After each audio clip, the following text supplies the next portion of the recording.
반갑습니다. 김종익입니다. 여러분들과 오늘 함께 할 책은 이지성 작가의 에이트입니다.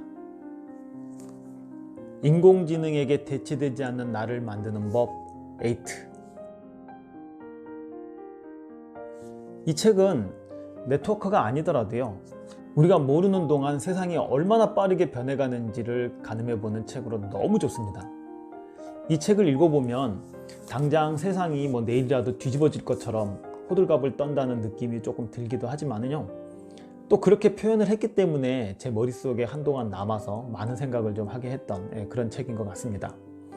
자, 이 책은 뒤쪽을 읽어보면 안 살 수가 없는 책입니다. 한번 읽어볼게요. 하버드 의대는 왜 강의를 폐지했을까? 골드만삭스는 왜 최고 인재 598명을 해고했을까? 왜 그런 거 있잖아요. 하버드 의대가 강의를 폐지한 거 소식 들어서 알고 있지? 근데 왜 폐지했는지 알아? 이런 식으로 물어보는 거잖아요. 지금 나는 그게 폐지했는지 안 했는지도 모르는데, 지금 난 몰라도 너무 모르고 있구나, 이런 자괴감이라고나 할까? 이게 한번 더 읽어볼게요. 구글과 나사가 싱귤레리티 대학교를 만든 이유는, IBM이 문화인류학적 인재를 모시는 이유는, 이게 뭔지는 몰라도요, 윗분들의 세상에 커도 아주 큰 변화가 진행되고 있는 것은 사실인 것 같습니다. 자, 미래 사회는 인공지능에게 지시를 내리는 계급과 인공지능의 지시를 받는 계급으로 나뉜다. 지금 하버드, 스탠퍼드, MIT 같은 세계 최고의 대학들과 구글, IBM 같은 세계 최고의 기업들은 에이트로 전자에 속하는 인재, 그러니까 인공지능에게 지시를 내리는 계급을 길러내고 있다. 당신은 어떤가? 인공지능이 인간을 넘어서는 시대, 무엇을 준비할 것인가? 또 어떻게 살아남을 것인가? 이게 참 비장하네요. 이 책 뒤쪽을 읽어보면요, 무슨 어벤져스 엔드게임 영화 예고편처럼 글 하나하나가 심장을 벌렁거리게 만드는 그런 책인 것 같습니다. 이 에이트란 책이 아니더라도요, 4차 산업혁명 시대의 대표적인 키워드는 AI 시대라는 것을 인정해야 할 것 같습니다. 문재인 대통령이 취임하고 얼마 후에 일본의 소프트뱅크의 손정희 회장님을 불러서 앞으로 대한민국이 어디에 집중해야 될까 자문을 구한 적이 있죠. 그때 손정희 회장님은요, 첫째도 인공지능, 둘째도 인공지능, 셋째는 AI, 이렇게 말했습니다. 그렇다면 인공지능은 4차 산업혁명이 시작되고 나서 생긴 것일까요? 이 책에 들어가기 전에요, 인공지능의 역사에 대해서 상식적으로 알아보도록 하겠습니다. 우리가 인공지능에 대해서 알아보기 위해서는 앨런 튜링이라는 사람을 좀 알아야 합니다. 앨런 튜링은 말 그대로 천재 중에 천재였습니다. 2차 대전이 터져서요, 영국과 독일이 전쟁을 벌이고 있었는데 영국은 속수무책으로 당하고 있었습니다. 왜냐하면 독일이 사용하고 있는 그 암호 애니그마를 해독할 수가 없었는데요, 모든 암호 전문가들이 모여서 이 암호는 인간으로서 해독이 불가하다는 결론을 내렸습니다. 이때 어디선가 누군가에 무슨 일이 생기면 나타나는 짱가처럼 앨런 튜링은 크리스토퍼라는 기계를 가지고 40분당 하나씩 암호를 풀기 시작합니다. 이로써 튜링은 2차 세계대전의 종전을 2년 앞당겼고 1400만 명의 목숨을 구했다는 평가를 받고 있습니다. 이 천재의 이야기는 그 이미테이션 게임이라는 영화로 나왔는데요, 참 감명 깊게 본 기억이 납니다. 여러분도 기회되면 꼭 한번 보시길 바랍니다. 이때 크리스토퍼라는 기계가 15살 때 튜링과 친하게 지냈던 친구의 이름인데요, 이 친구가 병으로 죽습니다. 이때 앨런 튜링은 인간의 지능을 기계에 넣을 수 있는 말 그대로 인공지능의 개념을 생각합니다. 그 이후에 앨런 튜링은 지금 우리가 쓰고 있는 컴퓨터의 개념을 1930년도에 생각해냈고요, 생각하는 기계, 즉 인공지능의 개념을 생각해서 그야말로 천재 중에 천재였습니다. 하지만 그 당시 동성애가 범죄였었나 봐요. 그 동성애가 발각이 돼서 2차 대전 영국을 승리로 이끈 전쟁 영웅임에도 불구하고 여성 호르몬을 투약하는 처벌을 받게 됩니다. 이 여성처럼 변하는 몸, 그리고 그런 괴로움 때문에 이 앨런 튜링은 평소에 좋아하던 그 백설공주가 먹었던 그 독이 든 사과를 베어물고 자살을 합니다. 청산가리를 거기다 집어넣어 가지고요. 자, 이거를 모티브로 해서 애플의 로고가 그 베어문 사과가 되었다는 이야기가 있습니다. 자, 기계가 얼마나 인간과 비슷하게 대화할 수 있는지 테스트하는 것을 튜링 테스트라고 합니다. 혹시 들어보셨어요? 그리고 컴퓨터 분야의 노벨상이라고 불리우는 상이 그 이름이 튜링상이라고 합니다. 그래서 인간이 기계와 대화를 나누고요. 인간이 이게 기계인지 사람인지 눈치채지 못했다면 그 튜링 테스트를 통과했다고 합니다. 자, 2013년도에 영국 엘리자베스 여왕은 앨런 튜링을 공식적으로 사면했고요. 2021년도 내년이죠. 그때 사용될 50파운드짜리, 그러니까 우리나라 돈으로 74,000원짜리 고액 지폐 인물로 앨런 튜링이 선정됐습니다. 대단하죠? 자, 인공지능이라는 말은요, 1956년 여름에 미국 다트머스 대학교에서 천재들이 모여가지고 그 인공지능, Artificial Intelligence라는 용어를 만들어냈습니다. 그러니까 인공지능이라는 개념과 용어는요, 우리가 생각했던 것보다 훨씬 전에 생겨났고 발전해온 그런 개념입니다. 이 책 맨 앞에는요, 머리말도 아니고 그냥 당신에게 묻는다 라는 제목으로 2페이지짜리 글이 올라와 있습니다. 이건 인공지능을 빙자한 시대의 흐름을 이야기하고 있고 또 변화를 촉구하는 아주 좋은 말이고 해서 글자도 또 몇 개 안 되고 그냥 쭉 읽어드리겠습니다. 지금 당신이 화염에 휩싸여 불타고 있는 대형 선반 갑판 위에 서 있다고 하자. 갑판 아래 50m 지점, 그러니까 아파트 17층 높이 아래로는 차갑고 시커먼 바닷물이 사납게 일렁이고 있다. 당신은 어떻게 하겠는가? 불타는 갑판 위에서 우왕좌왕하다가 불에 타서 고통스럽게 죽을 것인가? 아니면 갑판 아래 바다로 용기 있게 뛰어들겠는가? 아마도 당신은 이렇게 대답할 것이다. 나라면 뛰어내릴 것이다. 바다가 무서워 갑판 위에 있다가 타 죽는 어리석음을 범하지 않을 것이다. 자, 1988년 7월 앤디 모카는 폭발 사고가 난 석유 시추선 갑판 위에 서 있었다. 사고 장소에서 시작된 불길은 순식간에 배 전체로 옮겨붙었다. 갑판에서도 새빨간 불꽃과 검은 연기가 일기 시작했다. 앤디 모카는 망설임 없이 차가운 파도가 치는 부캐로 뛰어들었다. 아파트 17층 높이 그 아래의 바다로 뛰어내리는 건 역시 생명을 담보로 한 일이었지만 불타는 갑판 위에 계속 있는 것보다는 생존 확률이 높다고 판단했기 때문이다. 다행히 그는 살았고 얼마 뒤 구조되었다. 이야기는 여기서 끝이 아니다. 불타는 석유 시추선 갑판 위에는 168명이 더 있었다. 하지만 그들은 갑판 위에서 우왕좌왕하다가 안타까운 최후를 맞이했다. 자, 당신에게 묻는다. 만일 당신이 불타는 갑판 위에 있었다면 어떻게 했을까?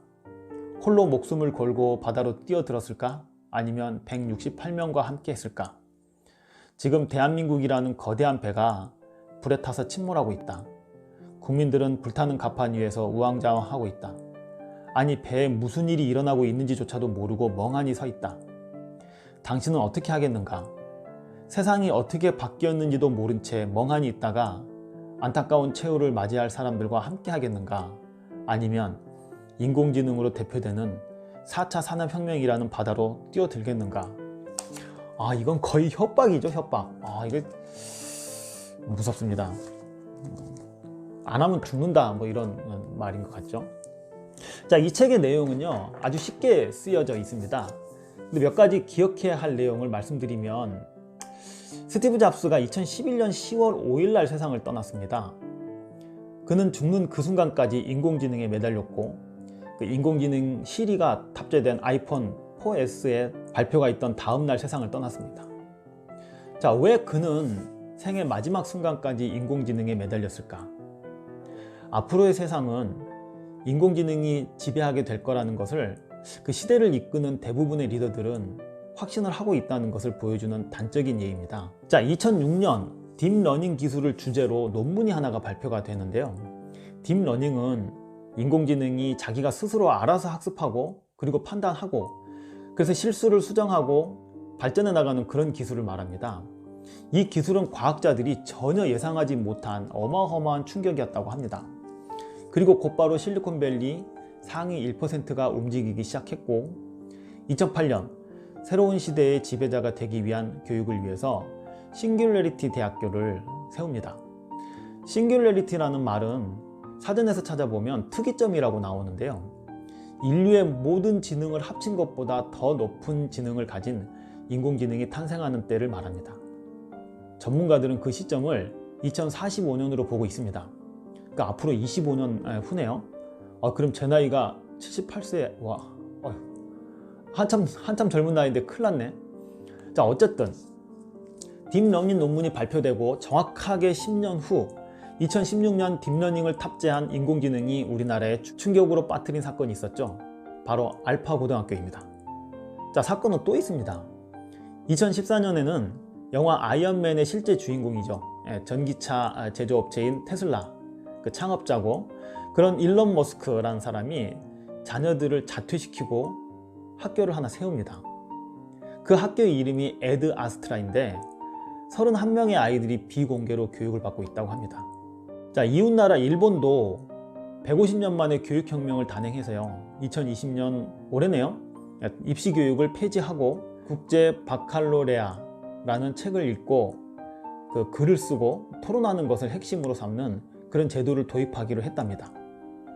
전체적으로 인공지능 시대에 선진국의 선진 리더들이 어떤 움직임을 보이고 있는지를 파트 1에서 이야기하고 있다면 파트 2에서는요, 인공지능이 현재 어떤 곳에서 어떤 일자리를 없애고 있는지를 설명하는 내용으로 채워져 있습니다. 처음에 말씀드린 골드만삭스가 2015년 인공지능을 들여오고 나서 598명의 직원들을 해고한 후에요, 우리는 더 이상 금융투자기업이 아니다, 인공지능 기업이다 라고 선언을 했고요. 인공지능 의사와 약사, 그리고 인공지능 교사, 인공지능 변호사와 판사, 그리고 인공지능 CEO, 인공지능 공무원. 자, 우리가 지금까지 열심히 공부해서 좋은 대학 나와서 되고 싶은 소위 유망 직종들 있죠? 그 직종들이 인공지능에 대체되기 쉬운 직업이 되었다는 거죠. 이지성 작가는 우리나라 교육에 대해서 상당히 불만을 많이 갖고 있는 것 같습니다. 그는 우리나라 교육을 이렇게 비교했습니다. 자, 이미 총이 발명되었고 다들 총으로 무장하고 있는데 우리만 아이들에게 좀 더 좋은 활을 만드는 법을 가르치고 있는 것과 다를 바 없다. 또는 이미 전기가 발명되었고 다들 전기 문명을 만들어가고 있는데 우리만 아이들에게 좀 더 오래 타는 양초를 만드는 법을 가르치고 있는 것과 다를 바가 없다. 교육제도는요, 저도 학부모로서 잘못돼도 한참 잘못되었다고 생각하는 사람 중에 하나입니다. 그리고 저자가 인공지능을 지배하는 가장 중요한 능력으로 두 가지를 꼽았는데요, 그게 공감 능력과 창조적 상상력입니다. 이 둘을 하나로 지혜라고 표현했습니다. 지식이 아닌 지혜인 거죠. 공감 능력이란 건요, 타인의 생각과 감정을 타인의 입장에서 느끼고 그리고 이해할 뿐만 아니라 이를 행동으로 옮기는 능력을 말합니다. 자, 우리가 네트워크 마케터로서 이 책을 통해서 반드시 생각해야 할 점이 있습니다. 인공지능이 세상을 지배하는 시대에 네트워크 마케터는 도대체 어떻게 변해야 하느냐는 겁니다. 아니, 어떤 방식으로든 변해야 한다는 겁니다. 지금의 방식은 네트워크 마케팅이 탄생한 후에 그닥 변화한 것이 없습니다. 그건 각 회사의 사업자, 그리고 같은 회사라도 각 그룹 간의 폐쇄적인 문화에 있습니다. 정보는 공유되지 않고 서로 자신의 회사가 최고라는 맹목적인 신념이 이 업계를 전체의 발전을 막았다고 봅니다. 이 책대로라면, 그리고 지금의 방식대로라면 네트워크 마케팅 이 업계도요, 인공지능이 차지할 수 있는 확률이 대단히 높습니다. 아무 생각 없는 사업자들은요, 모든 직업이 다 없어져도 네트워크 마케팅은 발전할 거라는 무슨 근거로 그런 말을 하는지 모르겠지만 그런 근거 없는 자신감을 비추기도 합니다. 이 책에서 저자가 내세우는 공감 능력과 창조적 상상력은요, 우리 직업에도 상당히 중요한 부분입니다. 모두가 시스템이라는 깃발 아래서 일제시대 교복 입고 머리 깎고 똑같은 교육과 행동, 그런 거 강요받던 그 몇십 년 전에 우리의 모습처럼 앞으로 그렇게 사업을 진행한다면요, 우리는 자멸할 겁니다. 창의적인 상상력이 우리 사업에도 절실히 필요할 때가 아닌가 하는 생각을 이 책을 통해서 진지하게 해보았던 책입니다. 자, 이 책이 말하는 내용처럼 인공지능의 시대가 그렇게 바로 코앞에 다가오지는 않았다 하더라도 분명한 것은 시대는 변하고 있고 네트워크 마케팅은 변하지 않고 있다는 겁니다. 그 경각심을 한 번쯤 생각해 보기 위해서라도 에이트 이 책은 반드시 구입해서 읽어보시길 바라겠습니다. 자, 오늘은 여기까지 하겠습니다. 감사합니다.